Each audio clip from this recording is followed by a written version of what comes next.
Hey guys, it's me again. A lot going on in sports. I'm sorry I took a little bit off.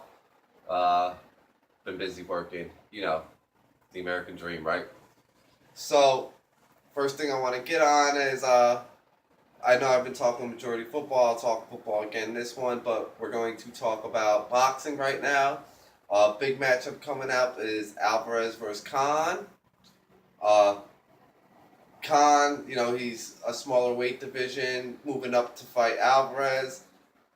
Me personally, I don't see it going back past 6 rounds. I see Alvarez. He's the bigger, stronger. He's just as fast fighter. He's up and coming in boxing, and Khan's been knocked out a couple of times. He has, you know, chin factors. If you could tap him in his chin, the guy has difficulty.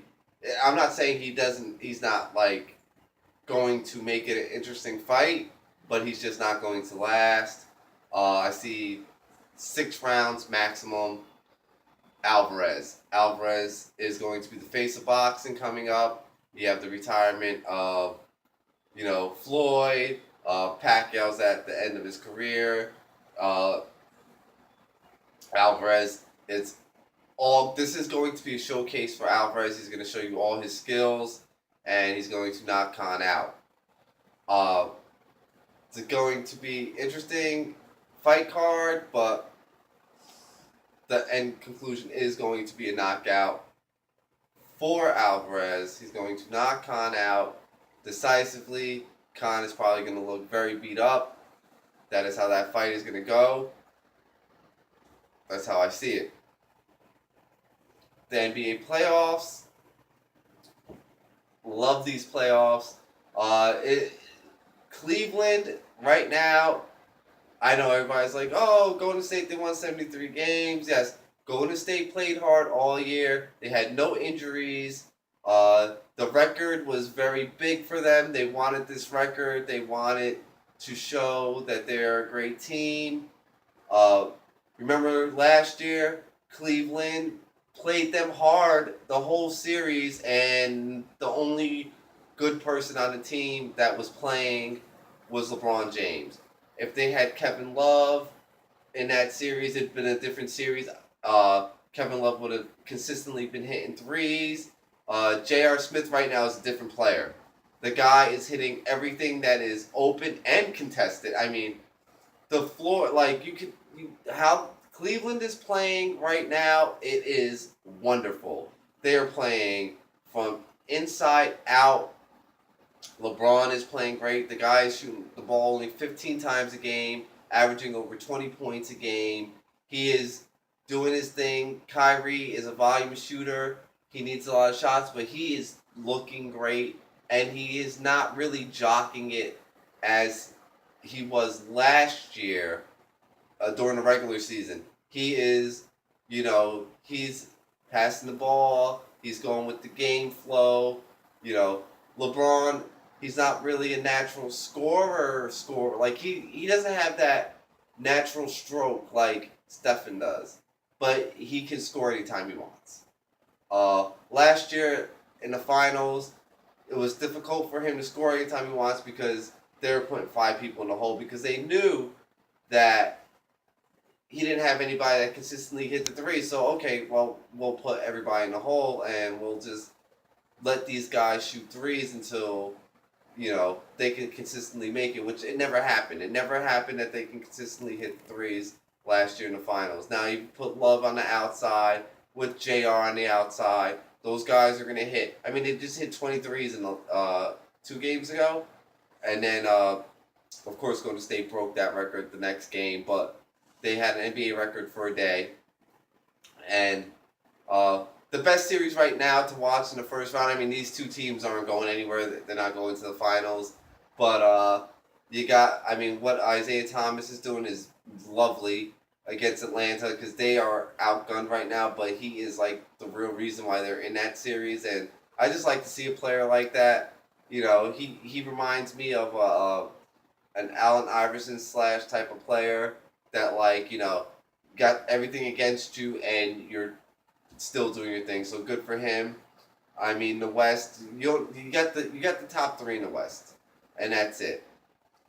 This Stephen Curry injury, if it happens that he's going to have to miss uh, 3 games in the next round, I don't see them advancing. I mean, next round they're going to go against top-notch competition, and I just don't see it. Uh, we're gonna have Oklahoma versus San Antonio next round, and that right there will be the winner of the West.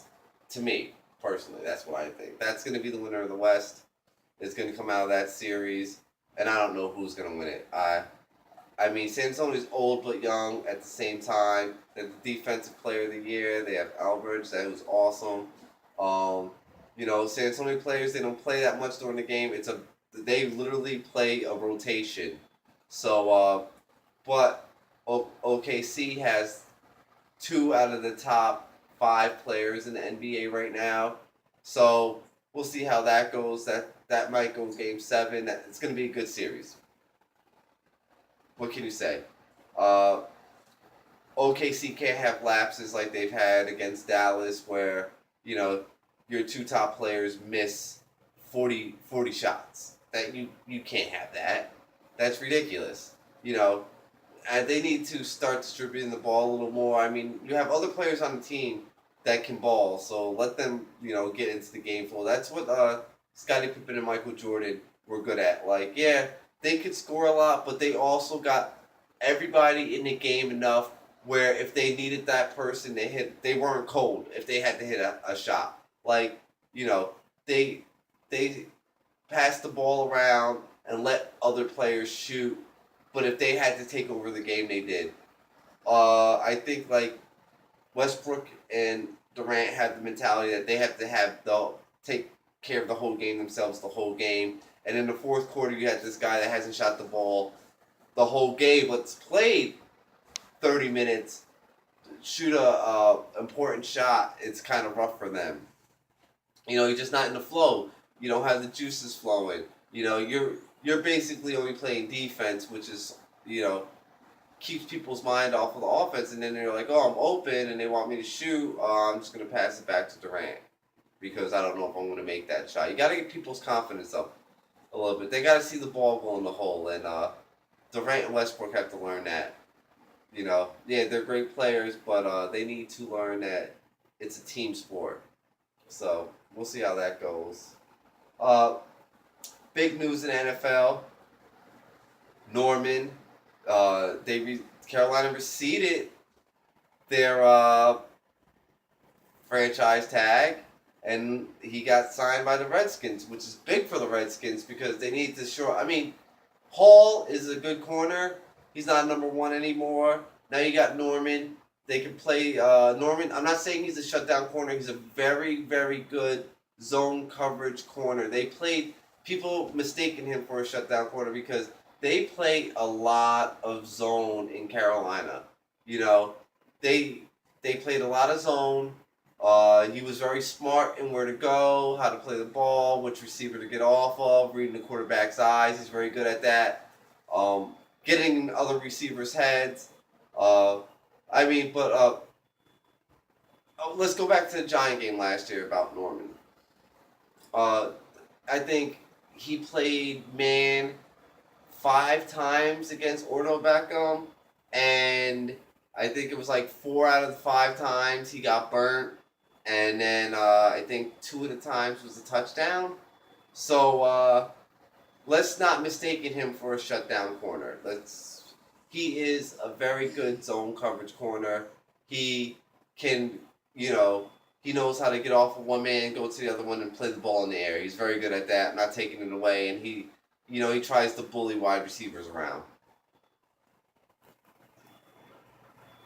It's going to be very interesting to see him play Odell twice a year. And Dez Bryant, that's going to be very interesting because he's going to be up in their faces. If it's zone or man, he's going to be up there looking like he's playing bump and run, but he's not. Probably 70% of the time the guy's going to be playing zone. So let's be realistic on his shutdown ability. So But that's a big thing for Carolina. Now Carolina has to go corner and draft, but it's rough to draft a corner to play a complicated zone coverage scheme like Carolina runs. Like, because Carolina really doesn't have what they rely on is that their secondary is smart, where they can blitz. They don't really have a superior pass rush up front. A lot of their sacks come from because they're covered sacks. So now you're gonna have to maybe not the best talented corner you can get, but one that can learn your system the fastest, which is gonna be it's very complicated judging a corner like that coming out, especially because they have but they have a late first round draft pick. So who are they gonna get? Maybe the guy from Houston.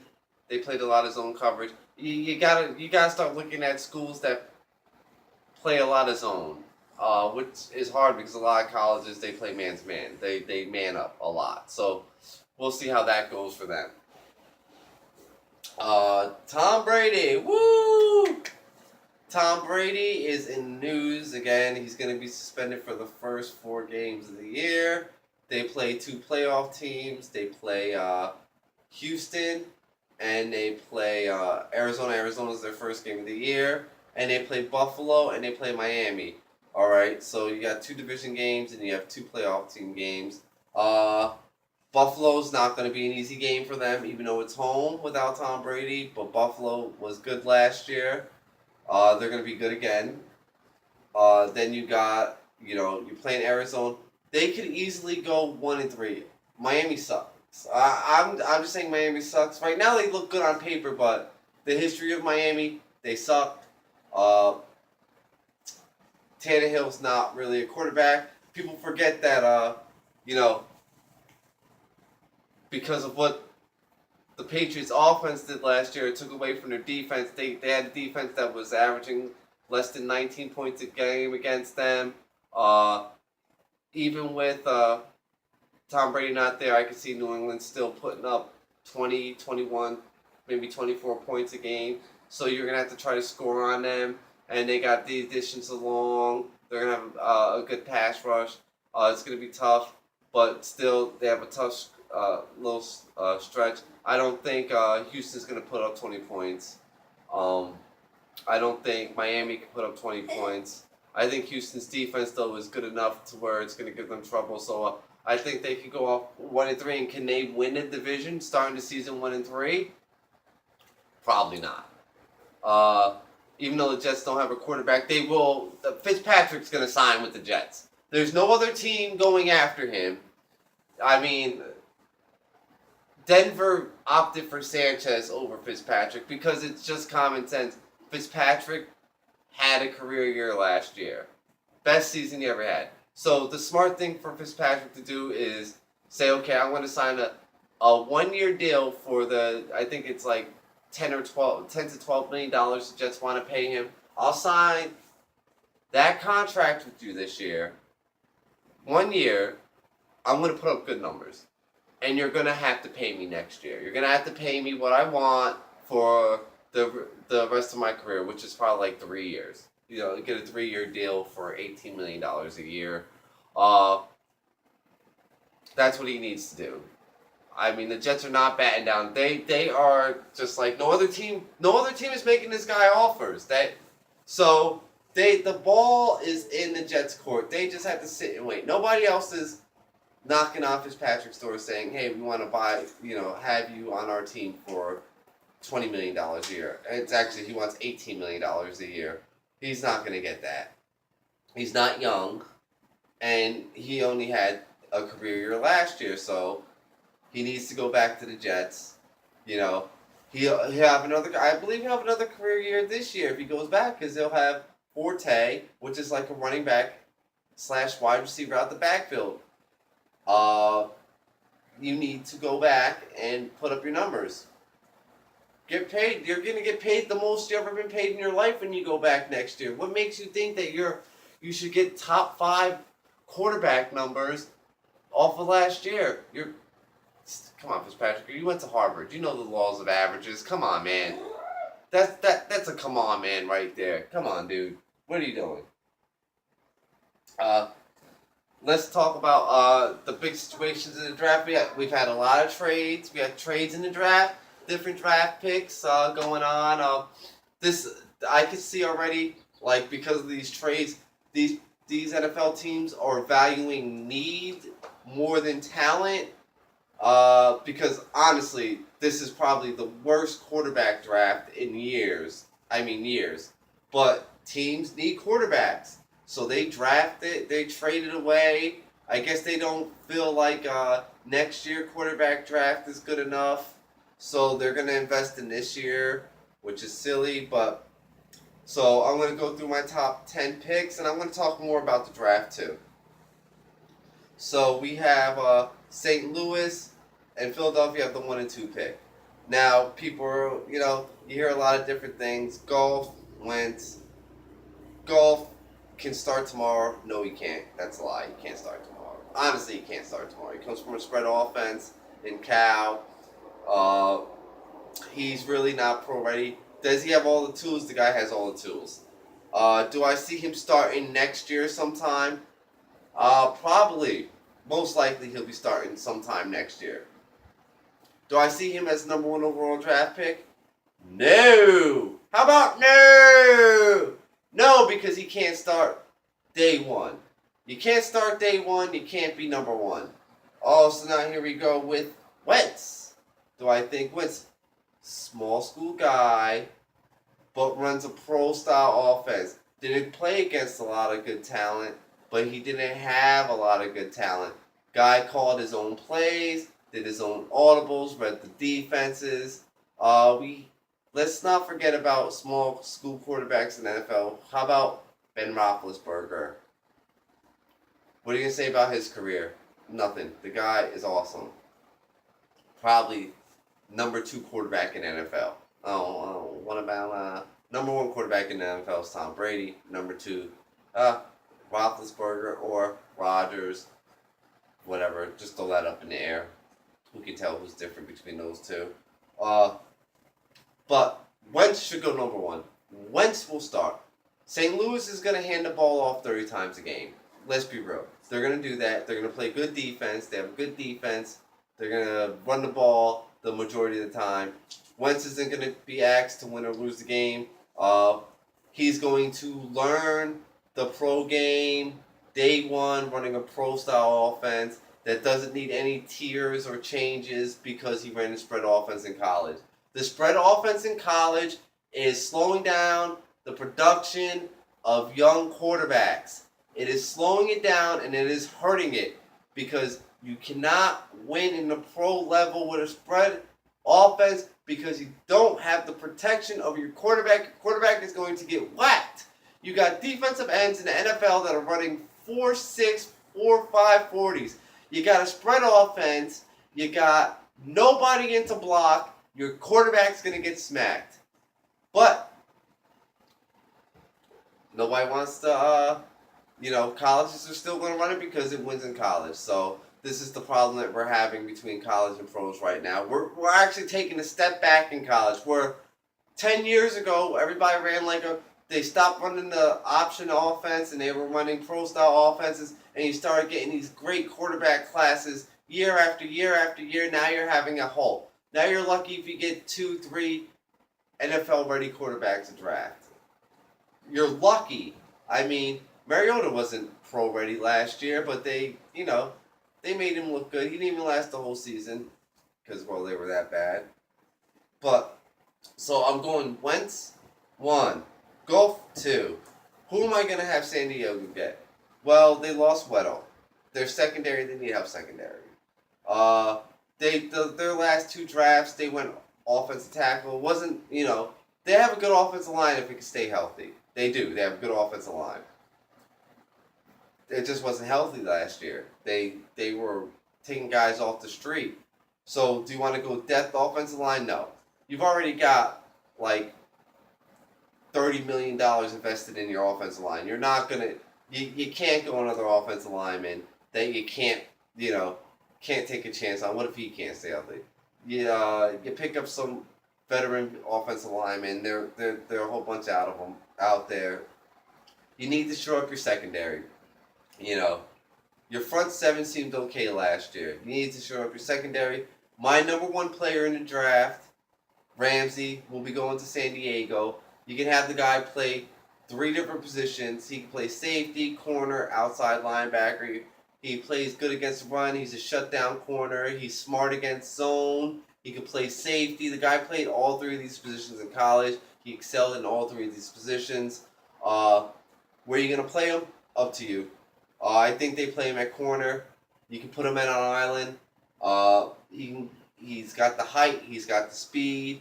He's got the playing the ball mentality. And he's not a greedy corner. He's not for stat. The guy is for absolutely team wins. He'll go for the interception if he has to, but the guy knocks down a lot of balls because he knows there's a better chance of you knocking down a ball than grabbing an interception, so he knocks him down. He's a playmaker. He does his thing. San Diego will be very lucky to go get him at the number 3 pick because these people are drafting need other than talent. So San Diego, you lucked out. Here we go to the Dallas Cowboys with the number 4 overall pick. What do they need? They need a pass rusher for that 4-3 cover 2 system. But if you put up a lot of points, you win a lot of games. I know defense wins champions. They can get a good pass rusher in the second round. They have a high pick, so I think they're going to go with my number 2 talented player of the draft. But running back talent in the NFL is underrated because they don't value running back as much as they used to. So what I think they should do is get Elliott. Elliott, he's a beast. Man beast. The guy can pass. Not pass. The guy can catch passes. He can run the ball. He makes guy misses. He breaks tackles. He pass blocks. The guy wants to win. That's all he said in college is, I want to win. All he's talking about in the draft process is, I want to go to a team and I want to win. That's it. I don't care if I'm going to get 5 carries a game or I'm going to get 30 carries a game. I want to go to an NFL team and I want to win and I want to play hard and I want to compete. That's what he wants to do. I believe it. The guy's a beast. I want him. Henry is a great pick too for them, but Henry, he wasn't asked to pass, block, or catch passes in college. He was asked to run the ball. Elliott did it all. Did it all in college. He did absolutely everything in college. Pass block, caught, ran the ball up the middle. He did everything. He did everything a running back can do in college. Lined up in the slot, lined up out wide, caught the ball. He is what they need. They need a running back for the offense to take pressure off of Tony Romo. Tony Romo cannot sit back and pass the ball 40 times a game anymore. He can't do it. He can't stay healthy. There's no backup behind them. So they need to take the pressure off of Tony Romo, get Elliott. This guy might have, if he goes to Dallas with that million, I'm not even going to say it's $1 million offensive line. I'm going to say that's $100 million offensive line. Probably the best offensive line in football. Put Elliott behind there. He might run for 2,000 yards his rookie season.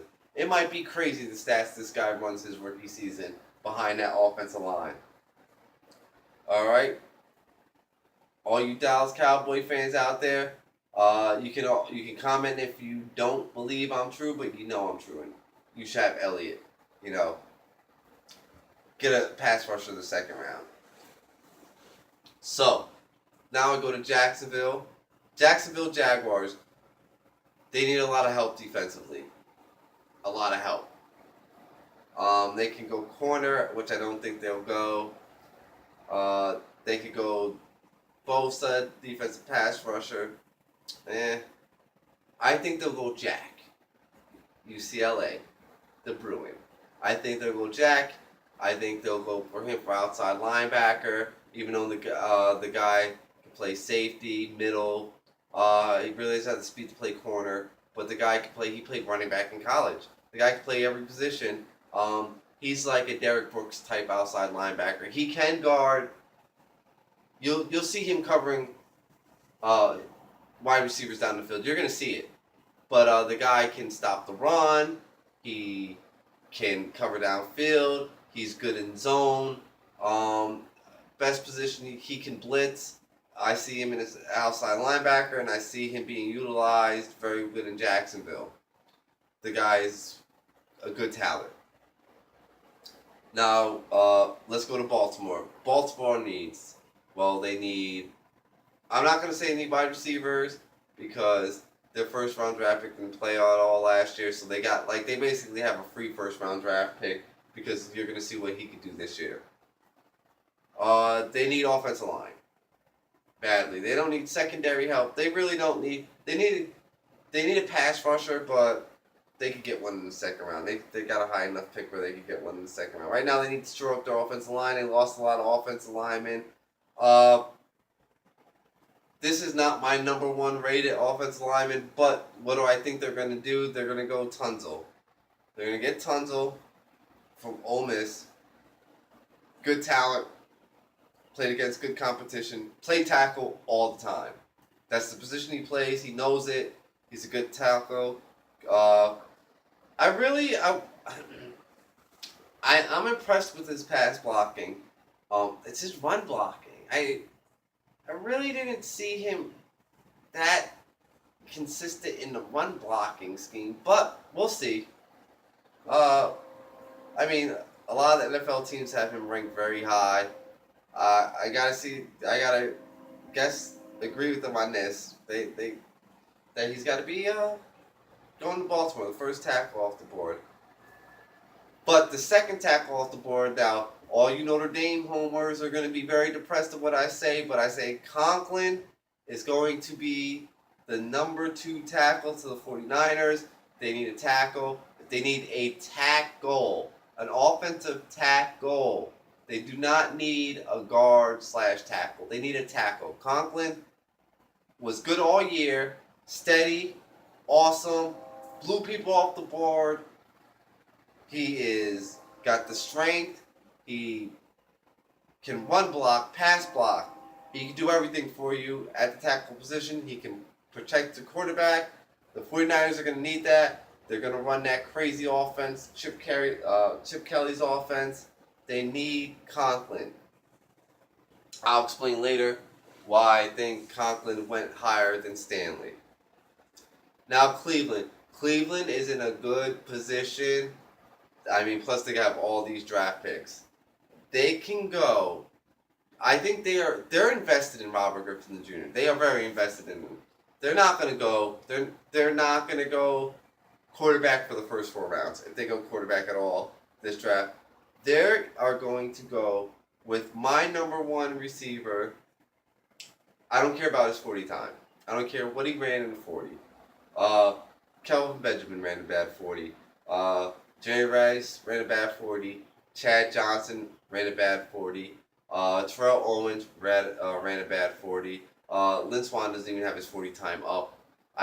These guys, this guy gets open and catches contested balls. I think they go Treadwell. I think they take the talent from Ole Miss. The guy, and he run blocks. He's big. He's got the body. He's going to Cleveland to help Robert Griffin III out with Cleveland's tight end. They are going to be okay. I just see him going to Cleveland. It's a need. They need a wide receiver. They need talent positions. They need it badly. They need a wide receiver. They're going to get him. I can see them also drafting Henry, but I believe they will go with a wide receiver. Treadwell, Ole Miss, going to Cleveland. Number 8. Now my Tampa Bay Buccaneers. What do we need? Well, we shored up our secondary in the offseason with Grimes. Grimes Green, probably a very good top 7 1-2 corner tandem in the NFL. That gives you a lot of freedom for your defense if you have 2 good outside corners. They need a pass rush. We need I mean, we had a decent pass rush last year. I think we were in the top 15 with sacks. Uh, we need that dominant pass rusher though. We need that guy that's gonna produce. We got Ayers, which I mean, we have dominant nose tackle play, defensive tackle play, but we need edge rusher, and I'm going to say Tampa rather takes Bosa or Tampa takes Floyd from Georgia. That's what I think. I think Bosa, off of production alone, should go, but Floyd is the more raw talent. He's played outside linebacker, put him in the three technique. I don't think he's going to play outside linebacker in NFL because all he did last year was rush the passer for Georgia. I think he's going to play three technique. He's going to be a defensive end in the pros. I think if Tampa doesn't get him, somebody outside the top 10 is going to get a steal. Bosa, I'll go with Bosa. I won't mind taking Bosa. You know, Tampa's front seven will be nasty. You know, with the help in the back, and their offense is up and coming offense in the NFL. You gotta go. We gotta go defensive end. Or we could trade out the top 10 and get more draft picks, but that's a different story. I'm going with what's right for me now, and I'm going to go with Bosa or Floyd. I wouldn't be angry if we picked any one of those two. Now, the New York Giants. The Giants, could they go running back? Yes. They shored up their defense this year in the offseason. So defense is not the big concern right now. I would think it's running back or wide receiver, even tight end. They need a tight end. But for me, it would Coleman, Baylor, Fuller, Notre Dame. They both have drop problems. But we have to remember there were number one wide receivers on both teams in college. They were getting a lot of extra attention. They're going to go to the Giants. They're going to be the number two receiver. So they're going to be going against number two corners every day. So they're both speedsters. Fuller has bigger size than Coleman. They like the drop problems. Yeah, they're gonna drop some passes. You know that. You know that getting them, they're gonna drop some passes. But they're also not going to be asked to do much for the Giants. I mean, they're not going to be asked to do as much as they did in college for the Giants. You have Odell Beckham Jr. You have Cruz that's coming back. So Cruz is going to probably go into the slot when he comes back, if he comes back. So you're going to have these two guys on the outside on a number two corner every game. They're going to be the big players. I mean, Beckham's a big player, but he gets a lot of throws his way. These guys are going to probably see 5 to 7 throws a game. They're going to have high average and yards per reception. Coleman had a better career than Fuller, but I think Fuller is the better talent. Who they pick, who doesn't, who knows? People probably asking me, like, why don't you have Buckner being drafted as the first defensive end or whatever? Well, I think Buckner is overrated. He didn't show up in big games against good competition. He didn't show up against Florida State. He didn't show up against Ohio State. He didn't show up against any team that had actual talent. He didn't show up against. Yeah, he put up good numbers. Had a lot of tackles for losses. Had a lot of sacks against nobody teams though. I don't think he hits the top 10. I don't think so. Not at all. He against good competition, the guy just didn't show up. That's just it. Didn't show up at all. So, who cares? Stanley, he's a guard. People are like, why don't you have Stanley in your top 10? He's a guard. He's not going to play tackle in the NFL. Guards don't go in the top 10. Yeah, he played tackle in Notre Dame, but that was because they had to move him out. His original position was guard. He's not a power tackle. He doesn't really have that dominant strength, and he's more like you're gonna pull him, you're gonna move him around, he's gonna get in the way type of player. He's got good football IQ, but his skills as a tackle, I doubt. I doubt going against top pass rushers every game is gonna, you know, show the best of him. It'll actually show the worst. So he'll get drafted. He'll play guard somewhere in the NFL. Uh, Bradford situation, Bradford's not happy. The Eagles traded up to get a quarterback because they're gonna go quarterback. But Bradford, your shelf life's almost over. You're a fragile quarterback. Uh, who's gonna trade for you? Nobody, probably not really. I mean, you got the talent. You're a good, talented football player, but no one's gonna trade for you because nobody knows if you can play a whole season. So what you do is you teach this young guy that the Eagles are gonna draft. You make your stock. You go out. You have a career. Make your stock go up high. The Eagles, you have a career. They'll trade you for a high draft pick to another team, like the Drew Brees situation that happened in San Diego. You mentor, you show you're a good teammate, you go to another team, you excel. Just take this free money the Eagles are. It's a no-lose situation for you. You rather do good, hit pay dirt next year with a trade, or you do bad and you collect a free check next year. Just stop being greedy. Stop being a jerk. Teach this young guy how to play football. Someone had to teach you how to play football one day. Teach this guy how to play football. That's all I gotta say. Bradford, you're not even worth my time. Johnny Manziel, well, you're gonna have to go to court. But I don't even want to talk about that because that's your personal life, whatever. Right now, I want to talk about like a good situation for you to go to. I think Dallas isn't going to draft a quarterback, and I know people are probably like, you keep saying Dallas is good for him to go to. I'm saying it's good for him to go to because he's not going to be expected to play. Even though I think he's a talent and he could play, he could start, he could win games. I think he could go to Dallas. He can get humbled by sitting on the bench, watching, Tony Romo in the later part of his career, because Tony Romo's only got probably this year and next year. And, I mean, he's just too fragile to stay as a starting quarterback. And learn and see, calm yourself down, get your living situation in order, and then be the Johnny Manziel we think you could be. You could be great. You showed it last year. You got the skills to do it. A lot of people, not really, you're not saying NFL teams, but a lot of players have faith in you. They know you can play. You just got to get your head together, kid. You just got to get your head together. Jones from Ohio State, Hackenberg, Penn State. These guys might be the sleeper for quarterbacks. Actually, for the draft, might be the sleepers in the draft. They're going to be late round picks.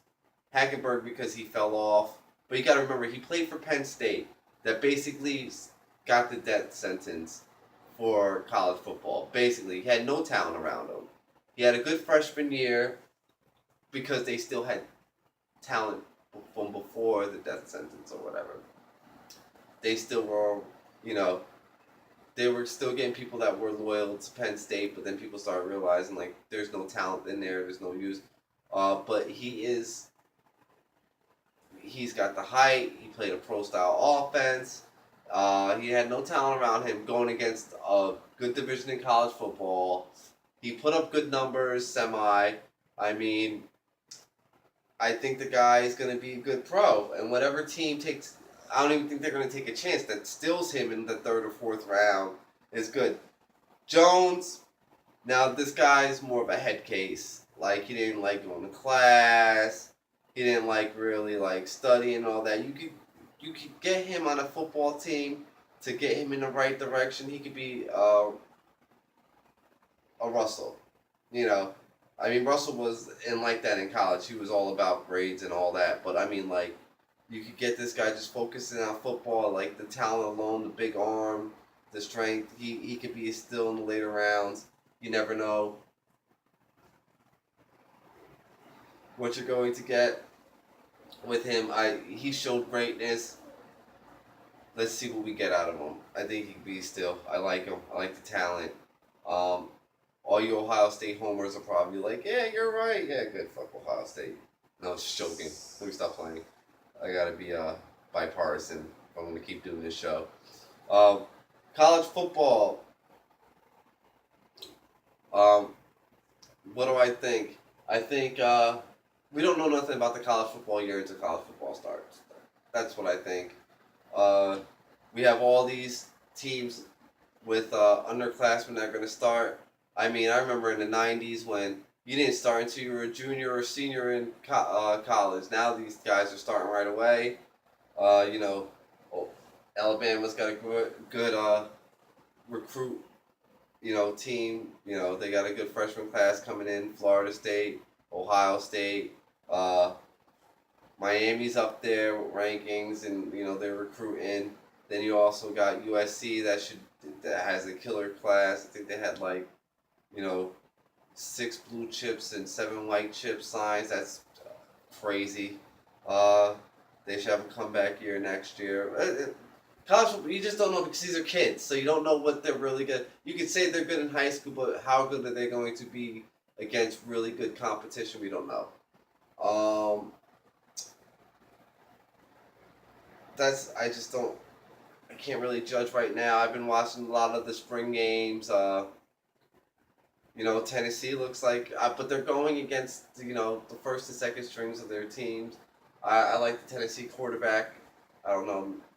I just don't really care about like judging them right now, so I'm gonna hold off on that.